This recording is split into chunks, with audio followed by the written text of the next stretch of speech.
देश के सबसे लोकप्रिय बहस के कार्यक्रम, सबसे पसंदीदा न्यूज शो देश की बहस में मैं दीपक चौरसिया अपने तमाम पैनलिस्ट का, अपने तमाम दर्शकों का वंदन करता हूं, अभिनंदन करता हूं, नमस्कार करता हूं।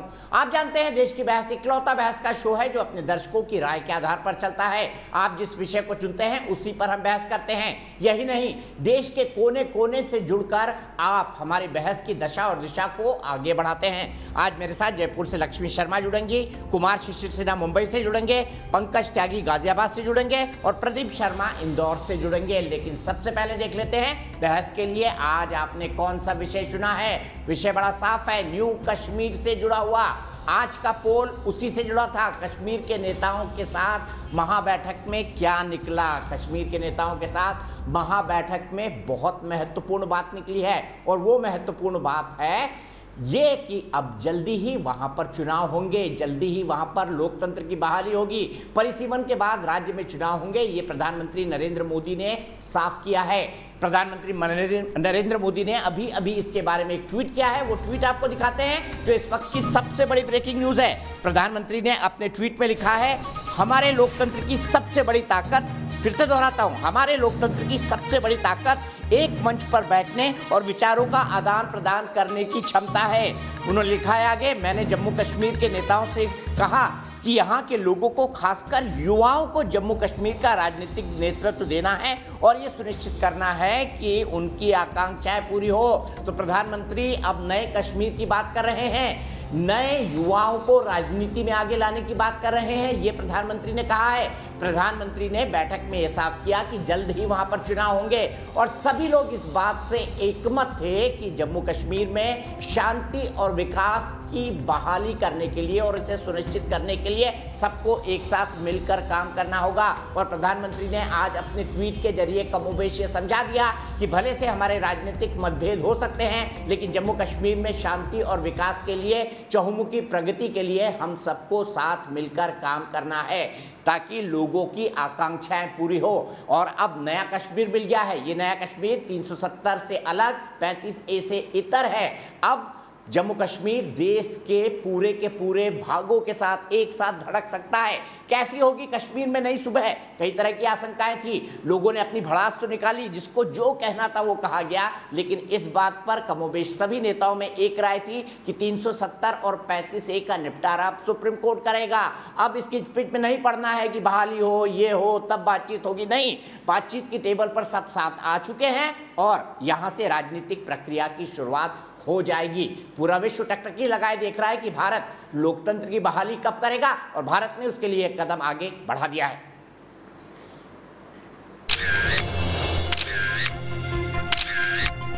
आखिरकार प्रधानमंत्री नरेंद्र मोदी के साथ 3.5 घंटे चली महाबैठक में घाटी के नेता भी आए, कश्मीर पर खूब बात भी हुई और कश्मीर की फिजा को खुशनुमा बनाने के लिए प्रधानमंत्री ने बैठक को संबोधित भी किया। जम्मू कश्मीर के विकास और लोकतंत्र को मजबूती देने की दिशा में ये एक बहुत ही सकारात्मक प्रयास रहा है। बैठक बहुत ही अच्छे वातावरण में हुई। साफ है, घाटी के नेताओं ने भी पीएम के सामने अपनी बात रखी। अगर आपको पाकिस्तान से फिर बात करनी चाहिए और जो ट्रेड जम्मू कश्मीर, चाहे रावलाकोट का हो, चाहे वो मुजफ्फराबाद रोड का उड़ी मुजफ्फराबाद हो, जो ट्रेड हमारा रुक गया है उसको चालू करने के लिए भी पाकिस्तान के साथ बात करनी चाहिए। जहां तक 5 अगस्त 2019 का फैसला है या जो किया गया, हम उसके साथ नहीं हैं, हम उससे सहमत नहीं हैं, हम उसको कबूल करने के लिए तैयार नहीं हैं। 8 पार्टियों के 14 नेताओं में बीजेपी के रविंद्र रैना, कांग्रेस के गुलाम नबी आजाद, पीडीपी से महबूबा मुफ्ती, नेशनल कॉन्फ्रेंस से फारूक अब्दुल्ला और उमर अब्दुल्ला भी शामिल हुए और दूसरी ओर जम्मू कश्मीर के उपराज्यपाल मनोज सिन्हा और गृह मंत्री अमित शाह भी मीटिंग का हिस्सा बने। बैठक के बाद घाटी के नेताओं ने अपनी प्रतिक्रिया भी दी। गृह मंत्री जी ने भी, प्राइम मिनिस्टर ने भी ये आश्वासन दिलाया था हमको कि हम स्टेटहुड बहाल करेंगे एक समय पे, तो हम लोगों ने कहा कि अब समय तो आ गया है। सब देश की बहस में चर्चा है कि गुपकार गुट समेत घाटी की खुशहाली के लिए अगर केंद्र और कश्मीर के नेता साथ बैठते हैं तो घाटी की फिजा के लिए ये अच्छे संकेत माने जाने चाहिए।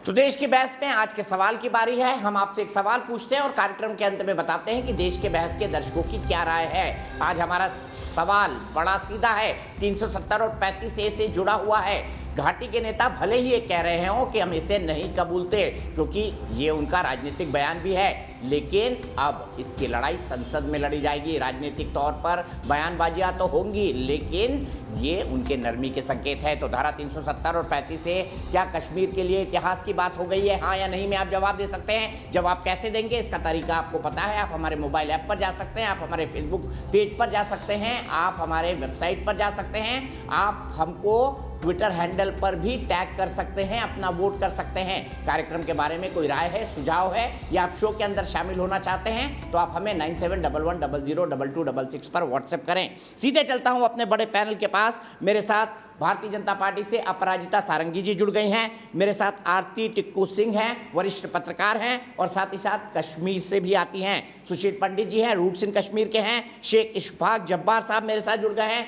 नेशनल कॉन्फ्रेंस के लीडर हैं, थोड़ी देर में जुड़ेंगे। MR कुरैशी साहब मेरे साथ PDP से हैं, आलोक शर्मा जी कांग्रेस से हैं, वकार भट्टी साहब एक पॉलिटिकल एनालिस्ट हैं। सबसे पहले अपराजिता जी मैं आपके पास आऊँगा और आपसे जानना चाहता हूँ कि जिन लोगों को आपने गैंग कहा, जिन लोगों पर संसद में ये आरोप लगा कि भाई ये लोग जो हैं ये कश्मीर की बर्बादी के लिए जिम्मेदार हैं, उनसे ही बातचीत की टेबल पर वापस आना, ये क्या दिखाता है?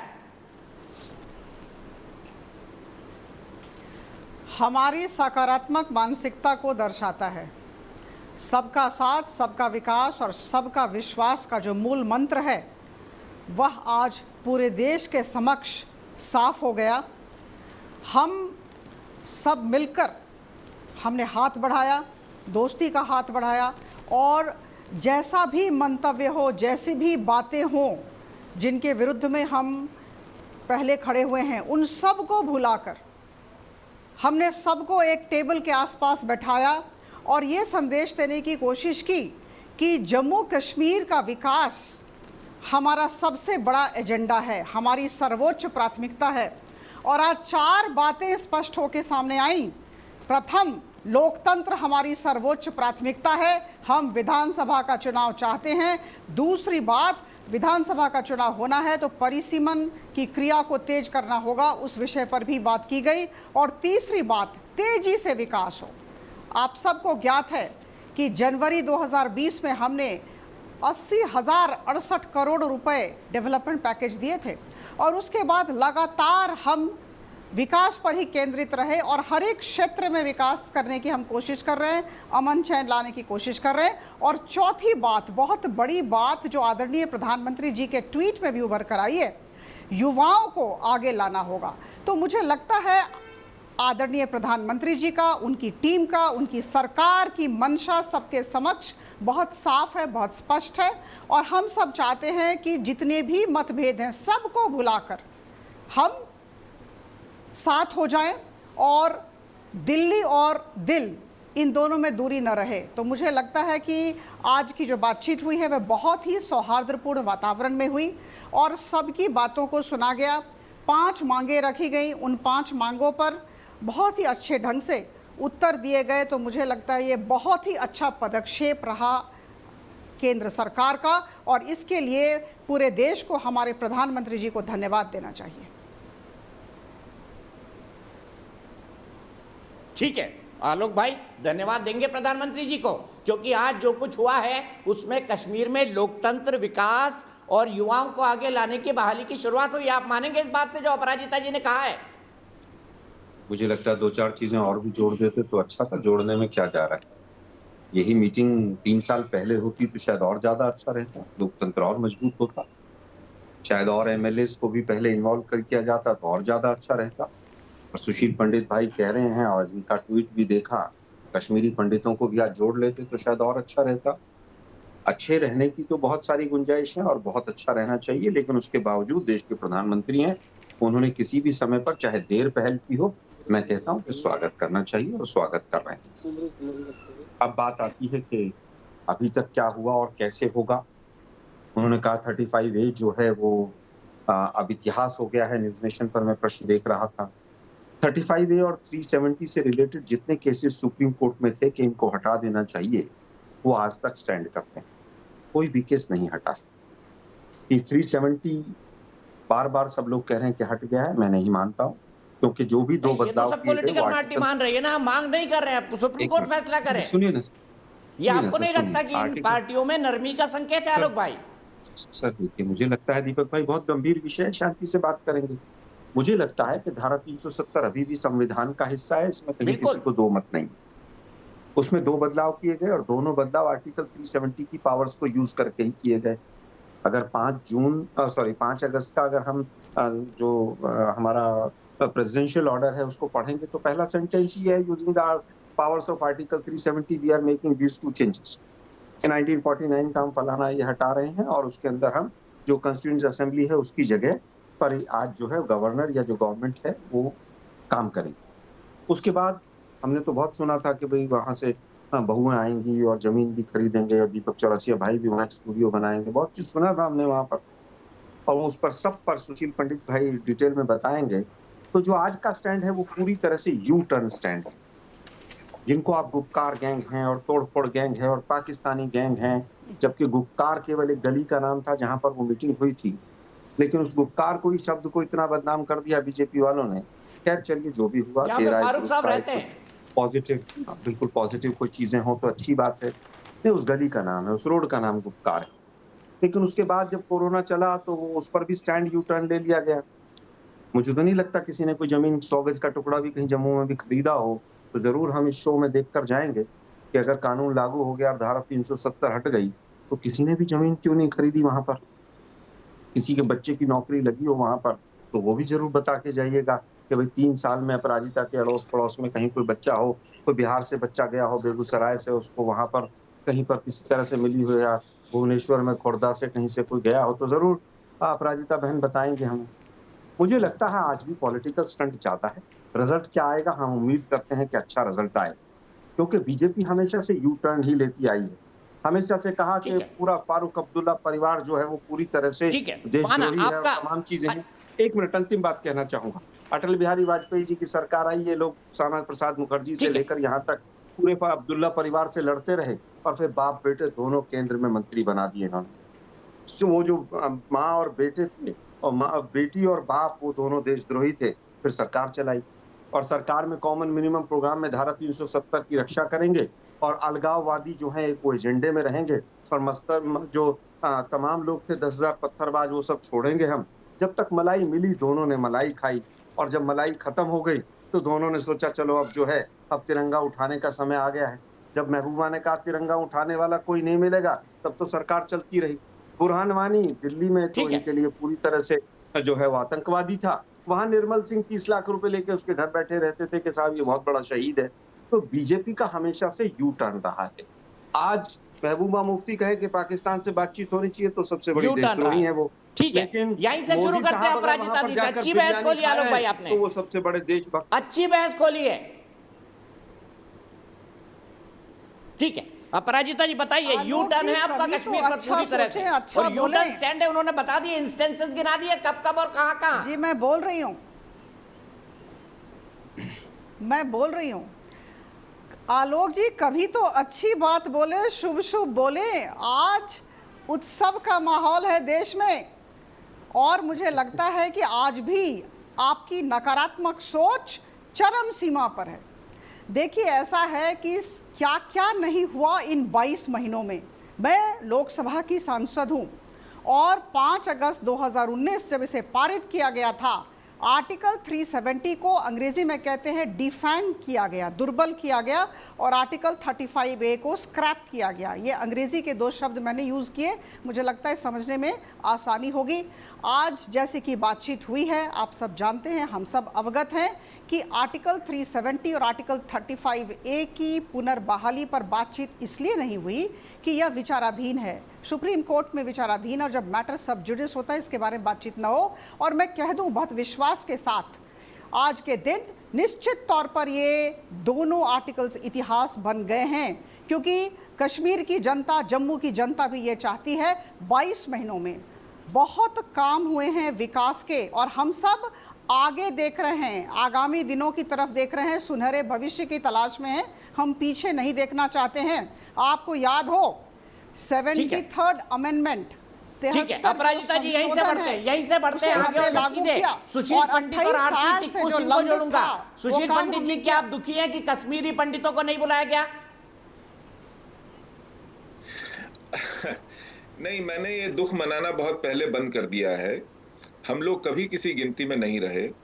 हमारी त्रासदी ये है कि मैं आता हूं आलोक भाई, हमें जिन लोगों ने वहां से लूट कर, मार कर, हिंसक अभियान चलाकर, जिहाद चलाकर निष्कासित किया, वो तो वही है और आलोक जी की भाषा में मलाई खा रहे हैं।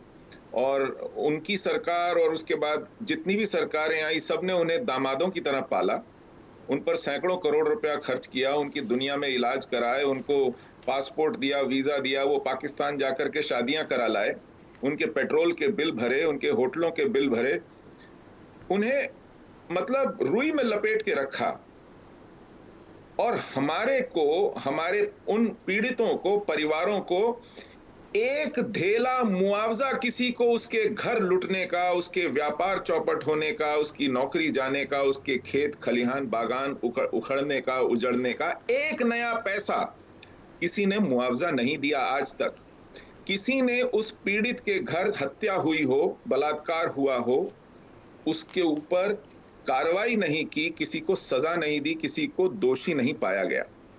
ये तो खैर एक तरफ था, लेकिन दूसरी तरफ जो हमारी व्यवस्था ये सब करने वाली थी, नहीं किया। उन्होंने इस पर भी लीपापोती की, हमारी नस्ल कुशी को, हमारे जातीय संहार को आज तक मान्यता नहीं दी, उसकी पुष्टि नहीं की। तो जब हम हाशिए पर हैं, हम किसी गिनती में नहीं हैं, ना हम किसी को हरा सकते हैं, ना जिता सकते हैं, तो हम क्या, मतलब जब तवक्को ही उठ गई गालिब, तो क्या किसी का गिला करे कोई? हमें अब बुला करके ये क्या कर लेते, कौन सी खाना पूरी कर लेते? आज तक किसी ने रत्ती भर, मतलब मुंह तक नहीं हिलाया है, लफाजी नहीं की है कि हाँ साहब इनकी नस्ल कुशी हुई है, इनको न्याय मिलना चाहिए। नहीं, ऐसा भी नहीं हुआ। आज किसी एजेंडा में थे क्या हम? किसी ने कोई तय किया क्या कि 7 साल इस सरकार को हो गए, उससे पहले 23 साल बाकी सरकारों को हो गए? कोई लेखा जोखा है? कोई नीति है? कोई प्रस्ताव है?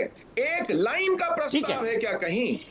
कोई काम है, कोई निर्णय है क्या लफाजी के सिवा? तो आपने शो में बुला लिया। ठीक है, मैं आप ही की बात को आरती के पास ले जाता हूं। क्या आरती इस मुद्दे पर आप भी निराशा महसूस कर रही हैं? दीपक भाई, एक लाइन बोलूंगा सिर्फ। आप जब कश्मीर पर चर्चा करते हैं, आपको लगता है कि बिल्कुल बोलिए, हिंदू की आवाज के बिना वो चर्चा अधूरी है।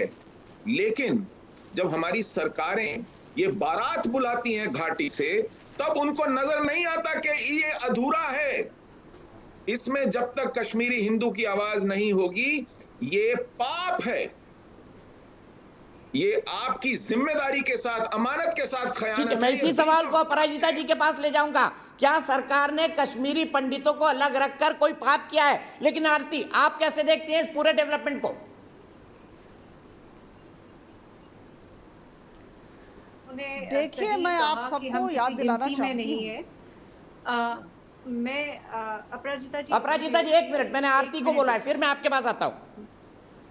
हाँ, तो मुझे आपका यूएन का स्पीच आज भी याद है। मतलब मैंने उसको सुना था, मेरे रोंगटे खड़े हो गए थे, आपने जो शानदार स्पीच दिया था। धन्यवाद दीपक जी। तो मेरा कहना ये है कि देखिए, कश्मीर का जो मसला था, वो भारतीय जनता पार्टी, वो प्राइम मिनिस्टर मोदी ने 2 साल पहले हल किया। जो राजनीतिक मसला था, वो हल इसलिए किया क्योंकि उन्होंने जो 370, जो सबसे बड़ी मैं कहूँगी प्रॉब्लम की जो जड़ थी, उसको उन्होंने उखाड़ दिया। लेकिन एक इशू है जिस पर उन्होंने 2 साल में कोई टिप्पणी नहीं की, कोई रोड मैप नहीं दिया, कोई ब्लूप्रिंट नहीं दिया, और वो मसला है कश्मीरी पंडितों के साथ जो एथनिक क्लेंजिंग हुई, जो जेनोसाइड हुआ कश्मीर में, उस पे उन्होंने कोई रोड मैप नहीं दिखाया अभी तक। और जो लोग कश्मीरी पंडितों की एथनिक क्लेंजिंग के लिए रिस्पॉन्सिबल है, डायरेक्टली इनडायरेक्टली, उन लोगों को आज उन्होंने टेबल पे बुलाया। मेरे हिसाब से जो ये पॉलिटिशियंस है, पॉलिटिकल पार्टीज जो आज दिल्ली आई, उनसे मिली और होम मिनिस्टर अमित शाह जी के साथ भी मीटिंग की। ये लोग जो है एसेंशियली प्रॉक्सीज है फॉरेन एजेंसीज के, फॉरेन कंट्रीज के।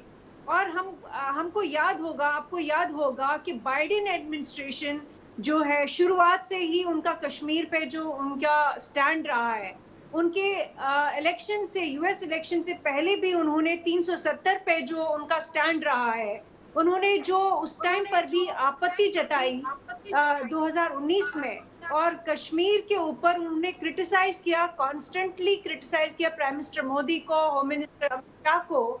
आज की डेट में अमेरिका की वही प्लेबुक जो वो 30 साल में उन्होंने कश्मीर पे चलाई, पाकिस्तान को उन्होंने मजबूत किया, वही आज दोबारा हो रहा है। उनके प्रेशर में, इंटरनेशनल प्रेशर के अंडर मुझे लग रहा है कि ये मीटिंग हुई है। उस मीटिंग में ये जो इन लोगों के साथ पिक्चर्स खींची गई आज, ये सारा इंटरनेशनल प्रेशर के अंडर किया जा रहा है। लेकिन इससे क्या साबित होता है? इससे ये साबित होता है कि इंडियन स्टेट जो है, इंडियन सिस्टम जो है, वो कमजोर है।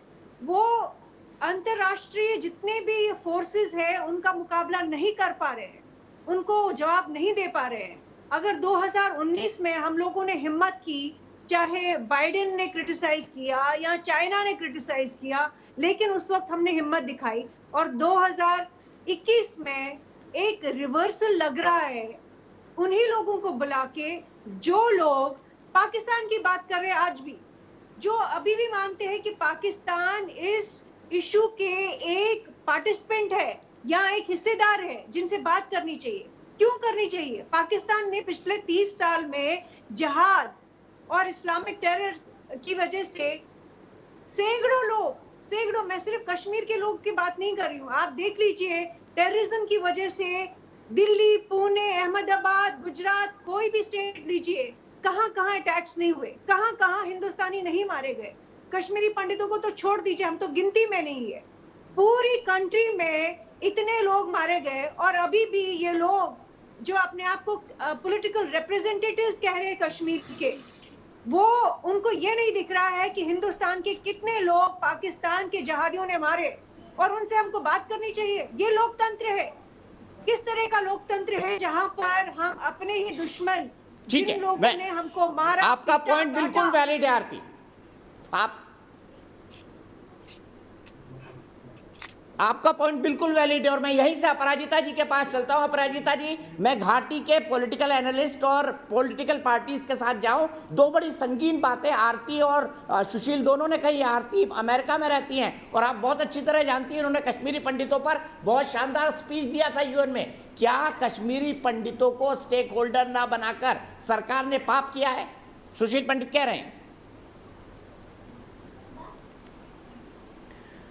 देखिए, मैं भारतीय जनता पार्टी की प्रवक्ता होने के नाते बहुत ही विनम्रता लेकिन पूरे आत्मविश्वास के साथ कहना चाहती हूँ कि आदरणीय प्रधानमंत्री जी और उनकी सरकार जम्मू कश्मीर का सर्वांगीण विकास चाहती है। और जब हम सर्वांगीण विकास कहते हैं, इसका अर्थ हुआ हर तरह के, हर वर्ग के, हर तबके के लोगों को साथ लेंगे और सबका विकास करेंगे।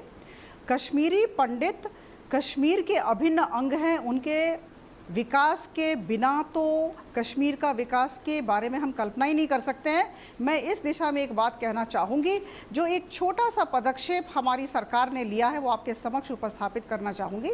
आपको ज्ञात है, मैं याद दिला रही हूँ, 44,000 कश्मीरी पंडितों के परिवारों को जिनके पास राहत कार्ड है, उन्हें 13,000 रुपये मासिक दिए जा रहे हैं। और मुझे लगता है कि ये छोटा सा पदक्षेप है, मैं नहीं कह रही हूँ कि बहुत बड़ा पदक्षेप है, लेकिन ये हमारी मंशा को जाहिर करता है और हम उनके साथ हैं। जब भी रोड मैप बनेगा, मैं बता दूं, हम लोगों का जीवन जी मुझे पता है। तो किसने बेघर किया? 2000 किसने बेघर किया? क्या 2000 रुपए की क्या आप ये झंडा उठा के कहेंगे कि बहुत एहसान किया है भारत ने, देश नहीं, बिल्कुल नहीं। हम आपकी भावनाओं का कद्र करते हैं, हम आपकी भावनाओं का कद्र करते हैं, बिल्कुल नहीं, यह यथेष्ट नहीं है। मैं सिर्फ ये कह रही हूँ कि ये हमारी मंशा को दर्शाता है। हम आपके साथ खड़े हैं और जब विकास का रोड मैप बनना शुरू हुआ है तो निश्चित तौर पर आप सब उसमें रहेंगे और किसने आपको विस्थापित किया इस पर भी गौर फरमाने की बात है। भारतीय जनता पार्टी सबका विकास चाहती है 44,000 का आंकड़ा और निश्चित तौर पर हम एक ही विषय रह गया जो अभी तक सुलझाया नहीं गया। एक ही इस दिशा में हम आपके विकास के लिए भी काम करेंगे। अपराजिता जी, आपका 44,000 का आंकड़ा गलत है। देखिए, ये आधे भी नहीं उसके परिवारों को मिल रहा है। आप हमारे रिलीफ कमिश्नर से पूछ सकती हैं। मेरे पास कागजात हैं। सरासर गलत है। यही मेरे पास कागजात हैं। मंत्री जी ने भी दोहराई थी 2 महीने मेरे पहले। पास कागजात हैं। वो कागज गलत है। आपके गृह मंत्री ने 2 महीने पहले यही गलती की थी और तब टोकना पड़ा था। अमित शाह जी ने यही गलती संसद में दोहराई थी और उन्हें टोकना पड़ा था। ये आंकड़ा गलत है। आप जम्मू के रिलीफ कमिश्नर से इसकी तस्दीक कर सकती हैं। आप मेरी बात सुने, आप मेरी बात सुने। मैं आपके जज्बात को, आपकी भावनाओं को समझ सकती हूँ। मैं विश्वास दिलाना चाहती हूँ कि सरकार आपके साथ है और आज एक अच्छी पहल हुई है प्रधानमंत्री की तरफ से। उन्होंने हाथ बढ़ाया। अपराजिता जी, यहीं से आगे ले चलता हूँ मैं। वकार भट्टी जी, मुझे इस बात का जवाब दीजिए, क्या आज सुशील भाई और आरसीपी कुर्सी से आप घाटी के उन लोगों की तरफ से माफी मांगेंगे कि आपने उनका जेनोसाइड किया?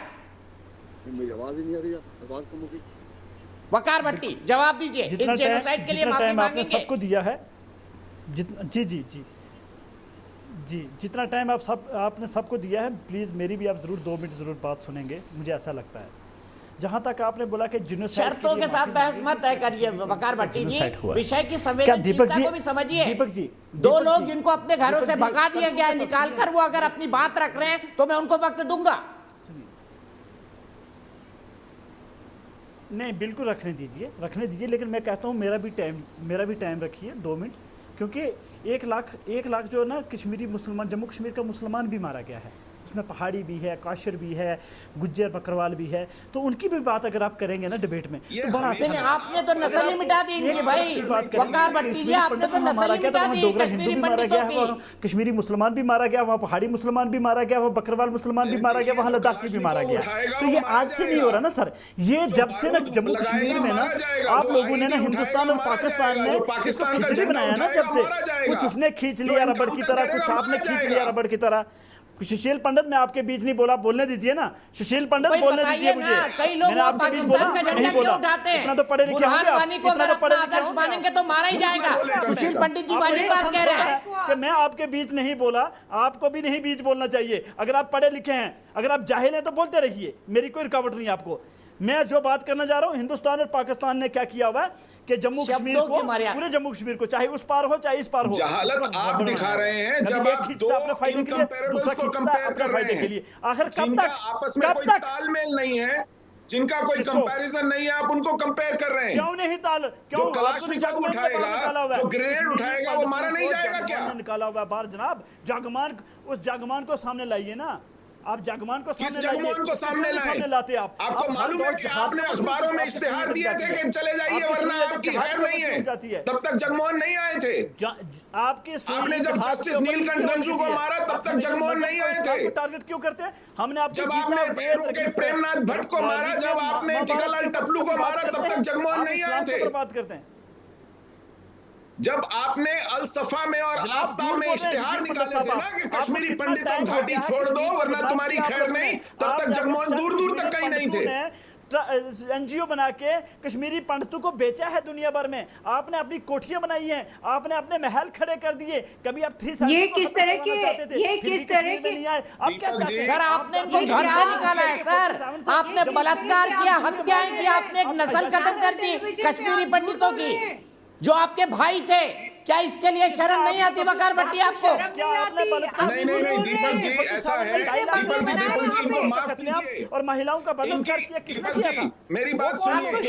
और आपने कितने बंगले बनाए कश्मीर के नाम पर, ये बताइए ना वकार भट्टी। आप जैसे लोगों ने कितने बंगले बनाए कश्मीर के नाम पर, ये भी बताइए। के नाम पर राजनीति करते हैं आप। चंद मेरे कश्मीरी पंडित भाई जो जम्मू कश्मीर में गरीबी हालत में रहते हैं, उनके नाम पे आप अमेरिका और दिल्ली में महल खड़े कर चुके हैं। आप कश्मीरी पंडितों के नाम पे महल खड़े कर चुके हैं। आप माफी मांगिए, क्षमा मांगिए। अमेरिका से प्रवक्ता कश्मीरी पंडित की बैठी हुई है।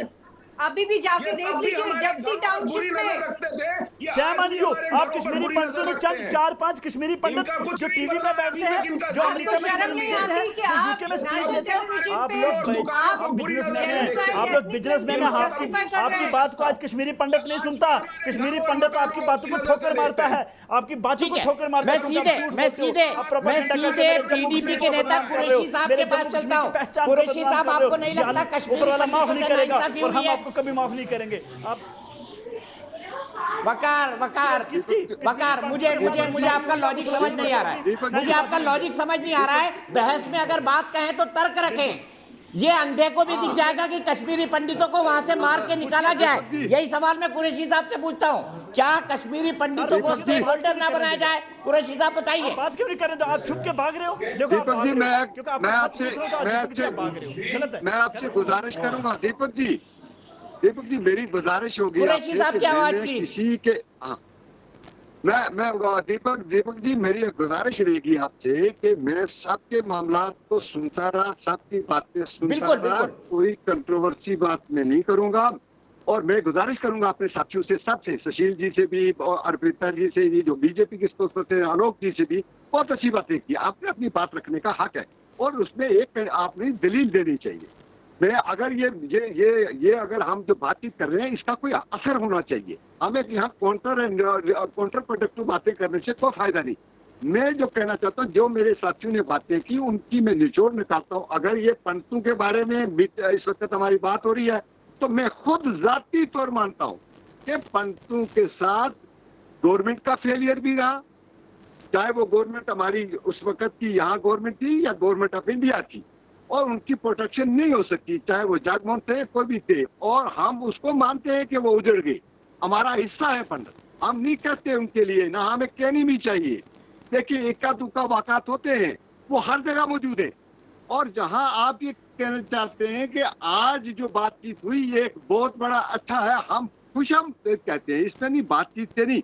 मुफ्ती मोहम्मद सईद साहब का ये मानना था कि ना गोली से ना ग्रेनेड से बात बनेगी, बोली से। आज डायलॉग के लिए हमें बात करनी चाहिए कि डायलॉग कैसा हो सकता है। अगर 5 अगस्त से पहले वाली पोजीशन है तो मैं ये बिल्कुल मानता हूँ इसको 5 अगस्त के लिए भी कुछ लोग हैं उसके साथ तो 5 अगस्त को सपोर्ट करेंगे। 70 साल में बीजेपी का एक एजेंडा था, उसके मैनिफेस्टो में थी कि 70 साल उनको लगे इस 370 और 35 को हटाने के लिए। उससे पहले बड़ी जदोजहद कश्मीर का मतलब सिर्फ कश्मीरी नहीं, कश्मीर का मतलब सिर्फ कश्मीरी पंडित नहीं, कश्मीर में लोगों ने रियासत जम्मू एंड कश्मीर, जिसमें जम्मू के डोगरा थे, जिसमें ये पीआरसी की परमानेंट रेजिडेंट जो मूवमेंट थी, चौरसिया साहब, मैं वकील हूँ, मैं एमएलसी भी रहा हूँ, ये डोगरा और कश्मीरी पंडितों ने चलाई थी 1927 में।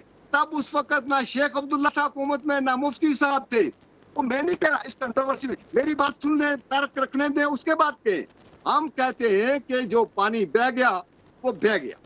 आज हम ये कहते हैं कि जिस तरीके से 4-5 अगस्त की उस सुबह को हमारे लिए यहाँ कश्मीर में पूरे की पूरा क्रैकडाउन करके, और ये 5 अगस्त को जिस तरह से गैर कानूनी, मेरा हक है ये कहना, गैर कानूनी, अनपार्लियामेंट्री तौर पर और अनकॉन्स्टिट्यूशनल, दैट्स आई मैं legally man I can say unconstitutional, जब फैसला आएगा देखा जाएगा सुप्रीम कोर्ट में। लेकिन हम मानते हैं कि वो 5 अगस्त में जो फैसला हुआ था वो हमने पाकिस्तान से नहीं लिया था, वो हमने चाइना से नहीं लिया था। आर्टिकल 370 वो पार्लियामेंट ने दिया था हमें, हमारे साथ हक था। 2 नेशन थ्योरी को कश्मीरियों ने नकारा था। 2 नेशन थ्योरी के लिए ये मुस्लिम मेजॉरिटी स्टेट थी, साहब नहीं गए थे पाकिस्तान में, आज पाकिस्तान के उस पार हमारा हिस्सा है, हम ये मानते हैं उस हिस्से को वापस लाना, लेकिन आप लाओ। हम कहते हैं कि उस पर बातचीत होनी चाहिए। अभी 24 सीटें जो वो रिजर्व है उसमें, लेकिन आप इसको कुरैशी साहब, मैंने आपको पूरा मौका दिया, लेकिन कश्मीरी पंडितों के लिए आप ये नहीं कह सकते जो पानी बह गया वो बह गया, ये गलत बयानी है। आरती क्या सोचती है इस बारे में? मैं सुन, एक मैं कहता हूँ ना, वही मैं कह रहा हूँ कि अगर हम गड़े मुर्दे खाएंगे तो फिर मेरी लीडर कंक्लूड करिए, 10 सेकंड में कंक्लूड करिए। मेरा कहना ये है कि 5 अगस्त की पहली पोजीशन बहाल होनी चाहिए, और आप इसको मत तोलो तरक्याती कामों से, इसको डैम से, बंद से, हॉस्पिटल से या अरे सर, आज मीटिंग में किसी ने ये बात नहीं कही, 370 हटा दिया, न्याय कर दिया, ये सबने कहा। ये बात आप पॉलिटिकल स्टेटमेंट के लिए कह रहे हैं, बैठक के अंदर किसी ने ये बात नहीं की। आरती क्या कह रहे हैं? क्या कश्मीरी पंडितों की बात करना गड़े मुद्दे उखाड़ना लग रहा है आपको? देखिए, इन जैसे नेताओं की वजह से ही कश्मीर, मैं फिर आ जाऊंगा कुरैशी साहब, बहुत वक्त है मेरे पास।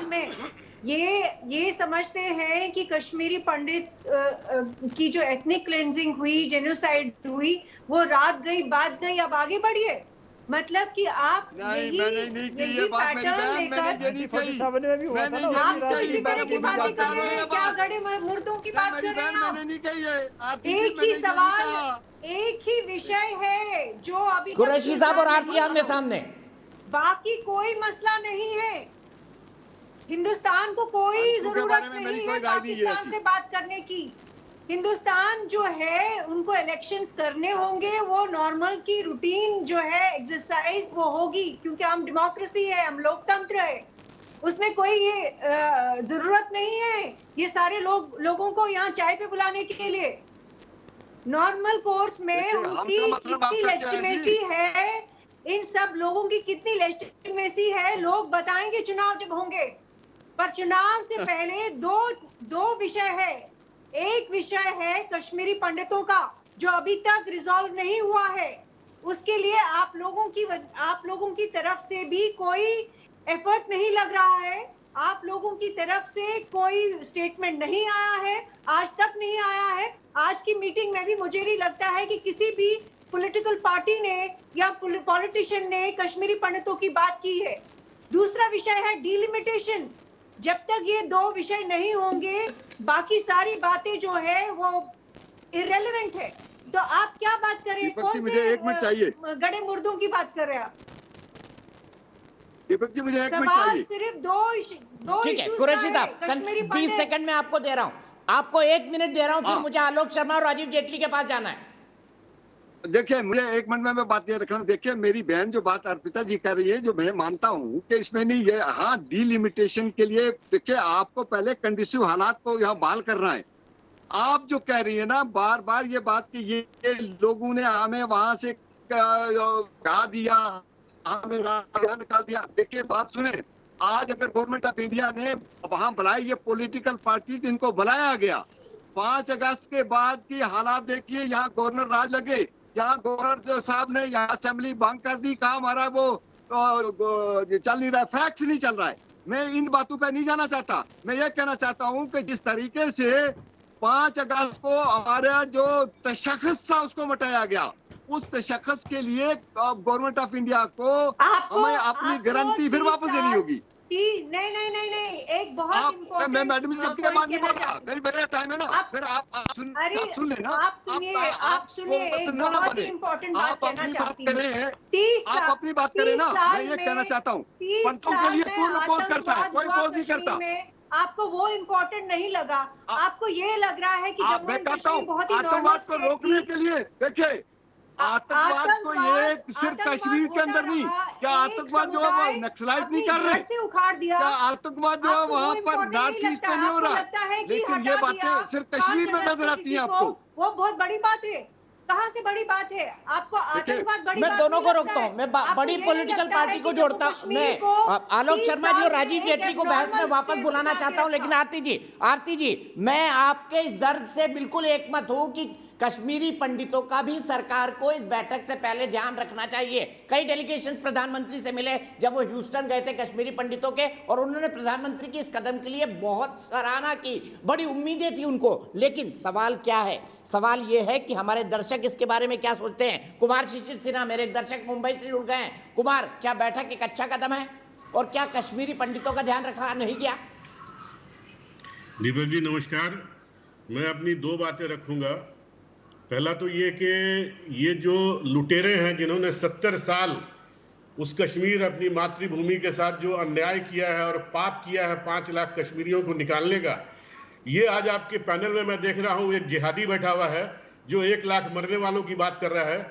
ये उस सोच के आदमी है। आज जब परिसीमन की बात हो रही है तो इनको डेमोग्राफी चेंज लग रही है, लेकिन जो ये 5 लाख कश्मीरी ब्राह्मण पंडित जो अपने निकाल बाहर किए गए हैं, ये दर्द उनका दिखाई नहीं पड़ रहा उनको। और वो stakeholder, real stakeholder है इस बातचीत के बीच में, दीपक जी।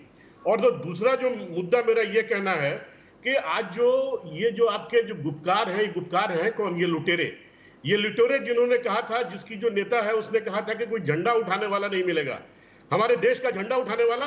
जो झंडा उठाने वाले थे उसको तो बाहर कर दिया तुमने, और आज बात करो झंडा उठाने वाला नहीं मिलेगा। इन लोगों को जेल में बंद करना चाहिए, इन लोगों से बात नहीं करनी चाहिए। ये पूरे देश का दर्द है दीपक जी, ये पूरे देश का दर्द है। प्रधानमंत्री मोदी जी ने बड़ा अच्छा कदम किया है। राजीव जी के पास ले चलता हूं। यही आरोप आलोक शर्मा ने पहले भाग में लगाया था कि आपकी पार्टी जिनको गैंग कहती थी, जिनको लुटेरा बताती थी, उन लोगों के साथ आज बातचीत की टेबल पर बैठे हैं। क्या ये आपका यू टर्न है राजीव जेटली जी? फिर मैं आलोक शर्मा जी को बहस में लाऊंगा।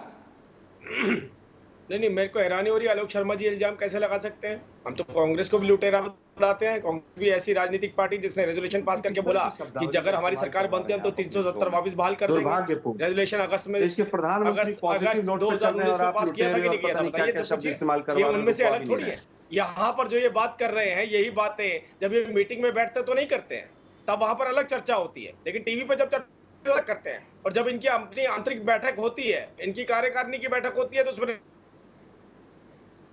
तो कोई स्टैंड एक थोड़ी है इनका। ये थोड़ी कह रहे हैं कि आज जो ये टीवी पर बात कर रहे हैं वो प्रधानमंत्री जी के साथ नहीं कर रहे थे। जो प्रधानमंत्री जी के साथ बात करते हैं वो अपनी रेजोल्यूशन में नहीं करते हैं। तो कोई एक बात तो बताए मुझे, उसका जवाब मैं दे सकता हूं। इनके इल्जाम लगाने से हमें कोई फर्क नहीं पड़ता। और रही बात दूसरी, देखिए कश्मीर के अंदर कश्मीर के सभी लोगों का पार्टिसिपेशन चाहिए। कश्मीर के अंदर जो परिसीमन की जो कार्रवाई की जा रही है उसकी टेक्निकलिटी को समझना भी बहुत जरूरी है। बहुत सारी ऐसी राजनीतिक पार्टियां कश्मीर के अंदर ही हैं जो कहती है बॉर्डरिंग एरिया पे कि हमारा यहाँ पर कब्जा नहीं है, मतलब ये हमारी जगह नहीं है। अब वो क्लियर करना, किसको क्लियर करना है? वो नहीं राजनीतिक पार्टियों को क्लियर करना है। वही राजनीतिक पार्टियां आगे आएंगी, उनका पार्टिसिपेशन चाहिए और हमें चाहिए कि उसकी एक अच्छी डेमोग्राफी बने। कश्मीर में सबका रिप्रेजेंटेशन होना चाहिए, हर किसी का रिप्रेजेंटेशन वैली में भी होना चाहिए। क्यों नहीं होना चाहिए वैली में? तो इससे किसको आपत्ति हो सकती है? आज बार बार जो बात की जा रही है पाकिस्तान का पार्टिसिपेशन, और अभी थोड़ी देर पहले मैं आपके चैनल पे यही बात सुन रहा था कि भाई सबका पार्टिसिपेशन होना चाहिए। पाकिस्तान का पार्टिसिपेशन किसके लिए मांगते हैं? पाकिस्तान के पार्टिसिपेशन को अगर चाहिए और अगर इतिहास में जाते हैं, इतिहास को दोहराते, जैसे आपके चैनल पे भी बताया, तो बाबुल्ला को याद कर लेना। कौन थे वो इंट्रूडर्स? क्या किया था उन्होंने? कश्मीर के अंदर घुस के बलात्कार किए थे कि नहीं किए थे? कश्मीर में जो हालात किए थे बारामूला में, उन सड़कों के ऊपर, क्या भूल गए आप उन्हें? किस मुंह से आप बोलते हैं पाकिस्तान का पार्टिसिपेशन चाहिए? हमारे देश में आतंकवाद मचाने वाले, हमारे कश्मीर को डिस्टेबलाइज करने वाले, पाकिस्तान में किस तरह के जो लोग कहते हैं पाकिस्तान का पार्टिसिपेशन चाहिए, उन्हीं से तो आप बातचीत कर रहे हैं राजीव जेटली जी। इसी को तो आलोक शर्मा जी यूटर्न बोल रहे हैं। हाँ, हमने कहा देखिए कोई भी राजनीतिक पार्टी हमें कैसे सजेस्ट कर सकती है? ये विदेश मंत्रालय का काम है, इन राजनीतिक पार्टियों का नहीं है सीधा जाके पाकिस्तान से मिलने। विदेश मंत्रालय को जब लगेगा उपयुक्त माहौल है, हम बात करेंगे। और अगर कोई कहता पाकिस्तान के साथ चर्चा करनी चाहिए तो हम तैयार हैं, बशर्ते वो इस बात की गारंटी ले कि मेरी पाकिस्तान से बात हो गई है, अब पाकिस्तान हमारे देश के अंदर आतंकवाद नहीं बचा। हमारा पहली एक ही शर्त है, आप आतंकवाद बंद कीजिए, हम आपसे चर्चा करने के लिए तैयार है। तो कौन सी राजनीतिक पार्टी ऐसी है जो ये कहती है कि नहीं पाकिस्तान तो आतंकवाद मचाता चला जाए? आलोक शर्मा जी, देखिए मुझे लगता है कि शायद पोजीशन एमईए के बयान में दोहराई भी है, आप क्या कहेंगे इस पर? देखिए मुझे लगता है कि एमईए चला जाए, राजनाथ सिंह जी चले जाएं, आडवाणी जी चले जाएं, अटल जी चले जाएं, मोदी जी चले जाएं, सब देशभक्ति। आईएसआई आके पठानकोट में जांच भी करे, वो भी सब पाकिस्तान में जाके भारत के प्रधानमंत्री को बदलवाए। मैं चुप हो जाता हूँ। दीपक जी मणिशंकर अय्यर भी तो चले जाए और हमारे देश के प्रधानमंत्री को बोलने दीजिए राजीव जी प्लीज। तो महबूबा मुफ्ती जी में और मणिशंकर अय्यर मतलब कांग्रेस में क्या फर्क आया? वो तो प्रधानमंत्री, हमारे देश में डेमोक्रेटिक सिस्टम है, चुप रहूंगा, लेकिन प्रधानमंत्री हमारे देश का कौन निर्धारित करेगा? ये पाकिस्तान बताएगा। बताइए उनका राजीव जी कंप्लीट करने दीजिए ना आलोक जी को, ये अनफेयर है, आपके टाइम वो बिल्कुल नहीं बोले। आलोक जी बोलिए। नहीं, महबूबा मुफ्ती देशद्रोही हैं। महबूबा मुफ्ती को बिल्कुल बीजेपी आज चाहे तो नीम के पेड़ के ऊपर फांसी पे लटका सकती है।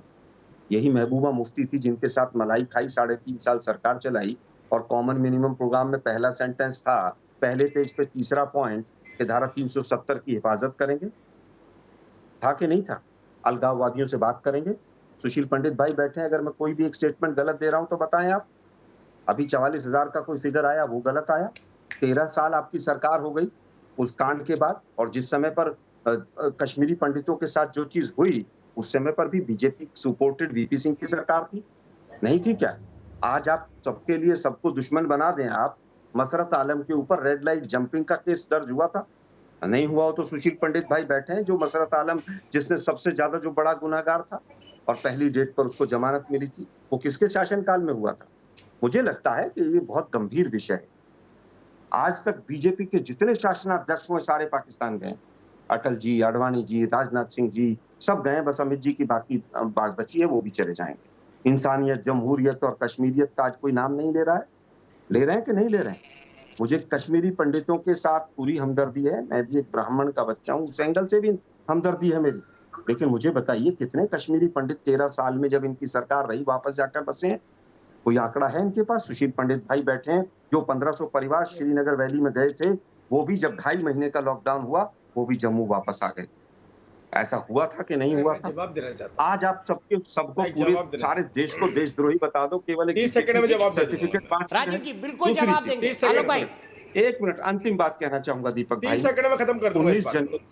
19 जनवरी 1990 को जब पहला पोस्टर इश्तेहार आया था न्यूज़पेपर में, किसकी सरकार थी? वीपी सिंह की सरकार थी। जो बाइडेन ने अपने चुनाव के घोषणा पत्र में 2 पेज 2.5 पेज लिखे कश्मीर के ऊपर। आरती जी बिल्कुल ठीक कह रही थी। और सरकार ने, इस बीजेपी की निकम्मी सरकार ने एक लाइन का मेमोरेंडम नहीं भेजा कि आप हमारे जम्मू कश्मीर के मैटर में क्यों इंटरफेयर कर रहे हैं। एक तरफ तो कहते हैं कि ये किसी का मुद्दा नहीं है, हमारा मुद्दा, हम भी कह रहे हैं कि मुद्दा हमारा है। दूसरी तरफ आप यूरोप के सारे सांसदों को बैठाकर जम्मू कश्मीर में अपना डंका बजवाना चाहते हैं। आप वहां की उसके हालात दिखाकर आप हवाई लूटना चाहते हैं, क्योंकि हरियाणा और महाराष्ट्र के चुनाव। आलोक भाई बहुत लंबा हो गया, बहुत लंबा हो गया। ठीक है, आपकी बात लॉजिकल है। एक छोटा कमेंट जनरल सिन्हा से, उसके बाद में ब्रेक के बाद राजीव जेटली जी वापस आऊंगा। आप दोनों को पूरा वक्त दूंगा। जनरल सिन्हा आज बात कितनी आगे बढ़ी आपके हिसाब से? अच्छा आलोक भाई, राजीव जी, मैं ब्रेक के बाद आपके पास आऊंगा। जनरल सिन्हा का एक कमेंट बहुत जरूरी है, एक इंटरनेशनल पर्सपेक्टिव को समझने के लिए। देखिए दीपक जी, बात बहुत आगे बढ़ गई है। 22 महीनों के बाद यदि आप देखते हैं तो मेरे ख्याल से आज एक ऐतिहासिक दिन है बहुत। और देखिए ये जो मैं सुना और लोगों को निकल करके बोले कि जहाँ डिलिमिटेशन के ऊपर में सहमति जताई गई है, मेरा ये मानना है आर्टिकल 370 और 35A के बाद यदि कोई एक और पड़ाव है तो 2 है डिलिमिटेशन, जो मेरे अनुसार कश्मीरी पंडितों का भी जो प्रॉब्लम सॉल्व यदि होगा तो इसी से ही होगा। क्योंकि देखिए जब ये चीज़ें प्रक्रियाएं चलेंगी तभी वहाँ पर स्टेटहुड की बात होगी, उसके बाद ही ये होगा इलेक्शन की बात होगी। जो डेमोक्रेसी को ग्रास रूट में लेकर जाने की बात है, तो इसी प्रक्रिया के, और मेरे ख्याल से सारे सहमति हैं। देखिए ये बातचीत हो सकती है कि ये अलगाववाद थे, उनके साथ थे। आज जब आप उस हाई टेबल पे आकर बैठते हैं और इस चीज को मान के चलते हैं कि 370 नहीं हटाई जाएगी, ये बता दिया गया था। आप इसमें पाकिस्तान को नहीं जोड़ सकते। यदि पाकिस्तान को जोड़ेंगे तो आपको पीओके की बात करनी है, हमें लेना है। उस समय हम जरूर बात गए थे क्या? वो वहां पर क्या वो केक खाने गए थे? तब कश्मीरी पंडित याद नहीं आए मोदी जी को? बिना बुलाए वहां पर चले गए, बिना सिक्योरिटी। देखिए ये कौन साहब बोल रहे हैं मुझे नहीं पता। आप बताइए ना, मोदी साहब किसके बुलावे पर गए थे? मैं दीपक कश्मीरी पंडित याद नहीं आए? आज कश्मीरी पंडित याद आ रहे हैं उनको? कश्मीरी अच्छा आलोक भाई मुझे एक दर्शक के बाद जाना है। जवाब देने के लिए आरती भी है, सुशील भी है, वकार भी है और मेरे साथ कुरैशी जी भी हैं। लेकिन मेरे एक दर्शक पंकज त्यागी गाजियाबाद से जुड़ गए हैं। पंकज बताइए क्या कहेंगे आज की बैठक के बारे में, ठीक हुआ ये?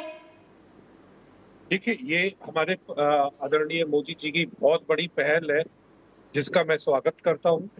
बहुत अच्छी पहल है, लेकिन मैं एक चीज जरूर कहना चाहूंगा कि पूरे जम्मू कश्मीर को मुफ्ती परिवार से और अब्दुल्ला परिवार से इनसे पहले मुक्ति दिलानी चाहिए। पूरे जम्मू कश्मीर का पूरे का उद्धार हो जाएगा अगर इन दोनों परिवार से मुक्ति मिल जाए जम्मू कश्मीर को। जो ये लोग कहते हैं कि हम हिंदुस्तान का झंडा नहीं उठाएंगे, इन्हें देश में रहने का, इन्हें देश में बसने का कोई अधिकार नहीं है। ये देशद्रोही है, इन पे देशद्रोही के मुकदमे लगने चाहिए। अभी मैं देख रहा था कि महबूबा जी कह रही थी कि पाकिस्तान से बात करनी चाहिए। पाकिस्तान से हम बात करने क्यों जाएं? हम किस तरीके से हम कमजोर हैं? हम केवल एक इंसानियत का दिल रखते हैं इसलिए कमजोर है। नहीं तो क्या नाम है, महबूबा जी का उनसे प्यार होगा तो महबूबा जी को वहीं भेज दिया जाए, वापस पाकिस्तान भेज दिया जाए। मैं तो ये कहूंगा। ठीक है, बहुत बहुत शुक्रिया पंकज जी। मैं यही रोकूंगा आपको, मुझे एक ब्रेक लेना है। ब्रेक के बाद बैच शुरू होगी। बहुत दिलचस्प मोड़ पर आ गई आलोक शर्मा जी ने कुछ नई बात उठाई है, उसी से बात करेंगे ब्रेक के बाद।